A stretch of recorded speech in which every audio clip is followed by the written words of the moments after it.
Our goal for target 4.1.2.1 is to find and name equivalent fractions. There are a couple different ways you might find an equivalent fraction. One way is to multiply. And we have to remember when we're multiplying that whatever we multiply on the bottom, we also multiply by on the top.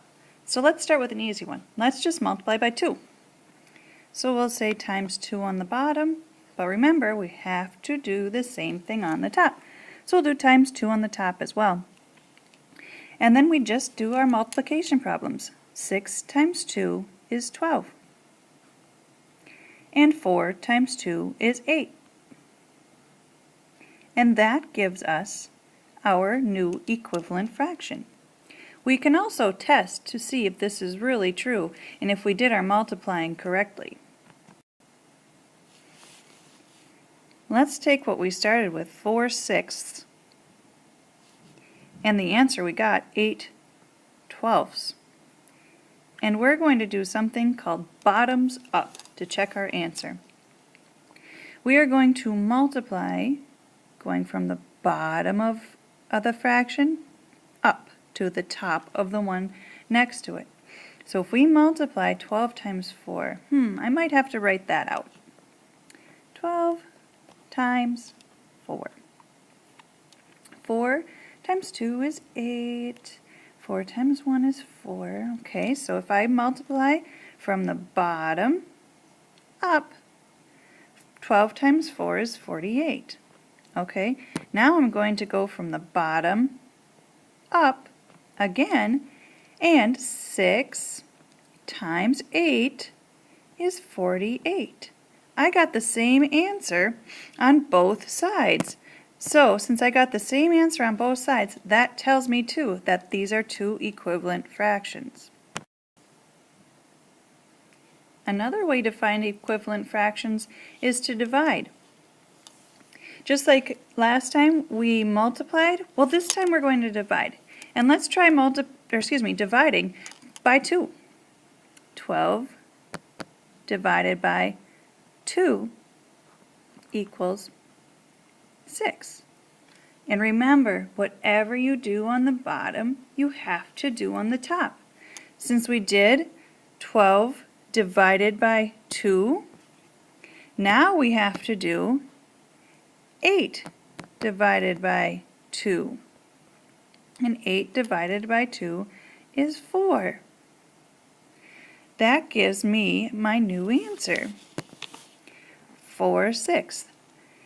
If I did my dividing right, 8/12 will be equivalent to 4/6.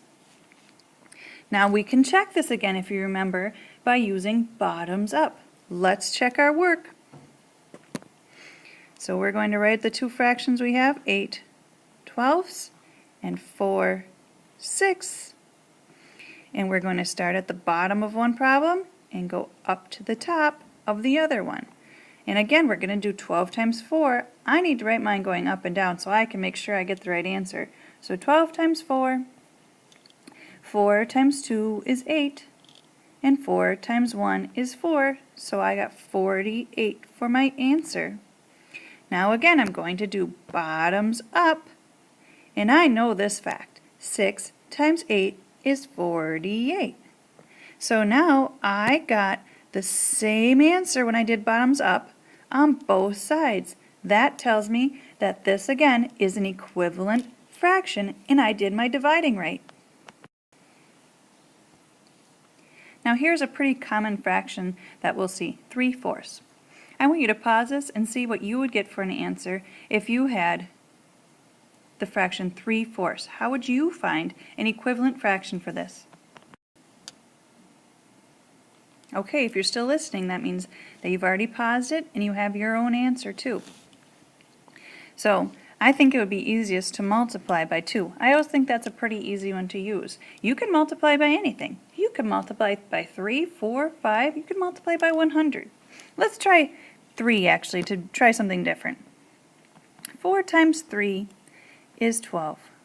Well, I multiplied the bottom by 3, so I have to do the top by 3 as well. 3 times 3 is 9.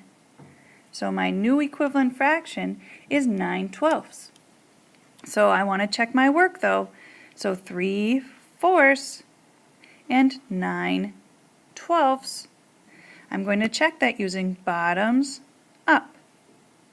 9 times 4 is 36. So now I need to check if 12 times 3 is also 36. 12 times 3, 3 times 2 is 6, and 3 times 1 is 3. Yeah, 36. So now I can see that I did my multiplying right because I have 36 on this side and I have 36 on this side. That is an equivalent fraction. And you may have multiplied by something else. You may have multiplied by 2 or 3 or, like I said, 100. But as long as you checked your work and when you did bottoms up, you got the same number on both sides, you know you are correct.